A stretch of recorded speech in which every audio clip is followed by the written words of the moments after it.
Umut Kervanı 2019 yılı faaliyet raporu.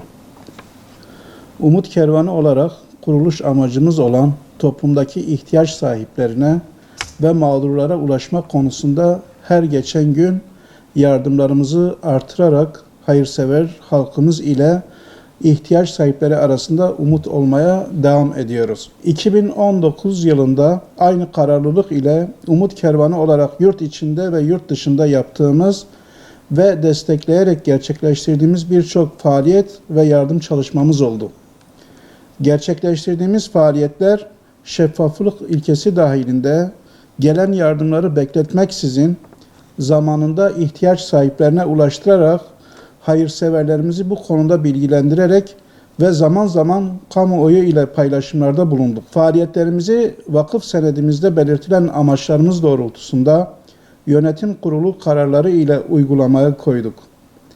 Her yıl düzenli olarak yaptığımız gibi bu yıl da geçen yıl faaliyet raporumuzu kamuoyuyla paylaşıyoruz. Yıl içerisinde yaklaşık 2570 aileye toplamda 1.365.333 TL değerinde nakdi yardım yapıldı.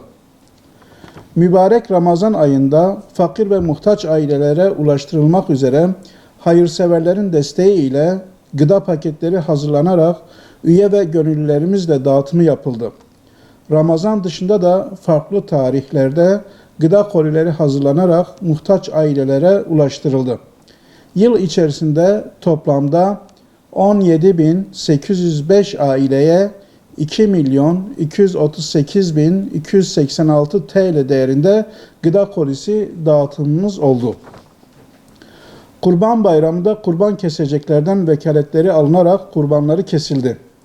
Kurban kesiminden bağışlanan etlerden 22.508 aileye 1.420.760 TL değerinde 1,5 kilogramlık kırmızı et paketi yapılıp dağıtıldı. Kurban Bayramı dışında 331 aileye toplamda 8.220 TL değerinde beyaz et yardımı yapıldı. Büyük çoğunluğu yurt dışında olmak üzere 252 adak ve akika kurbanı toplamda 151.377 TL tutarı karşılığında kestirilerek bağışlanan et ihtiyaç sahipleri ve yetim ailelere dağıtıldı. 2019 eğitim ve öğretim yılı başında yaklaşık 1118 ailemizin öğrencilerine toplamda 91.928 TL değerinde kırtasiye malzemesi yardımı yapıldı.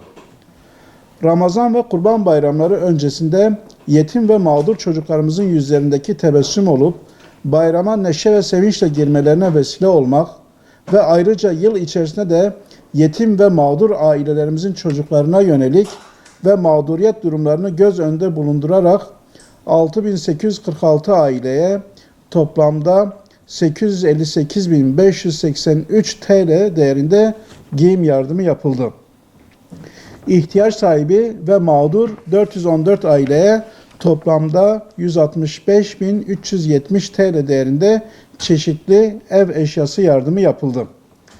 İhtiyaç sahibi ve mağdur 299 aileye 122.333 TL değerinde yakacak yardımı yapıldı.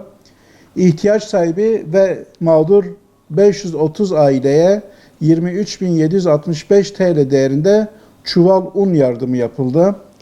Yine ihtiyaç sahibi ve mağdur 1813 aileye 94.960 TL değerinde temizlik ürünü yardımı yapıldı. Yetim ve mağdur olan toplamda 1971 ailemizin çocuklarına 103.160 TL değerinde ayakkabı yardımı yapıldı.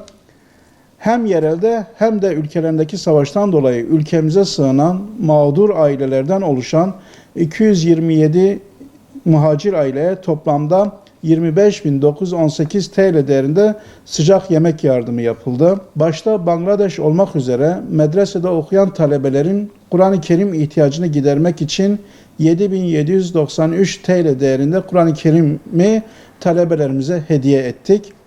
Bangladeş'te Arakan kamplarında bir adet mescit yaptırıldı. Ramazan ayı yurt dışında çeşitli ülkelerde iftar sofraları kurularak 1250 kişiye 26.213 TL değerinde iftar verildi. Yurt içinde ve yurt dışında 407 aileye çeşitli yardımlar verilmiş olup 199.248 TL değerinde bir yardım yapıldı.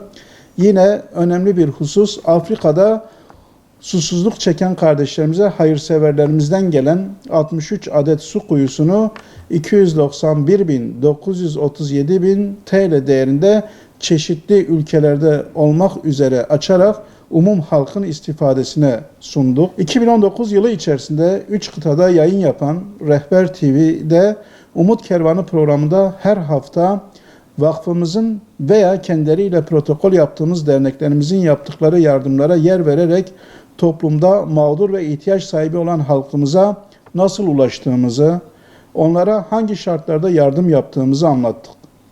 Bununla beraber canlı yayına katılarak ihtiyaç sahibi olan ailelerimize katkı sunanların yardımlarını TV programı sonrasında mağdur ailelerimize ulaştırdık.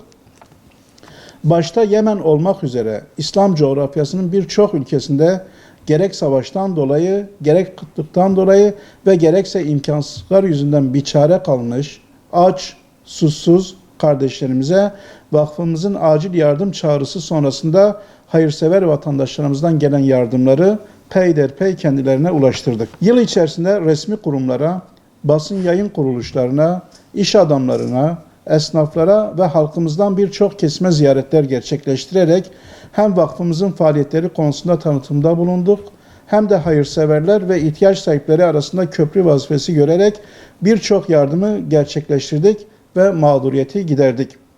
Sonuç olarak 2019 yılı içerisinde Umut Kervanı olarak, İyilik Kervanı olarak, ayni ve nakdi olarak toplamda 57.328 aileye 7.210.181 TL değerinde toplamda yardım yapıldı.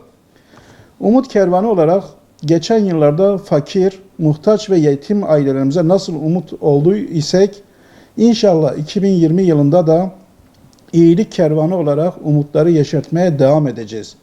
Bu konuda aracılığımız ile ihtiyaç sahibi mağdur ve yetimlere yardımlarını esirgemeyen tüm hayırseverlerimize bir kez daha teşekkür eder. Rabbimizden kendilerine kat kat ecir vermesini dileriz. Rabbimiz yaptıkları tüm yardımları katında kabul etsin, mallarını bereketlendirsin ve bedenlerine sıhhat ve afiyet versin. Bununla beraber vakfımızın çağrısına cevap vererek yardımları ihtiyaç sahiplerine ulaştırma konusunda bizleri yalnız bırakmayan, ihlasla, samimiyetle fedakarlık yapan tüm kardeş ve bacılarımıza teşekkür eder, Rabbimizden kendilerinden razı olmasını dileriz. Umut Kervanı Vakfı Genel Merkezi.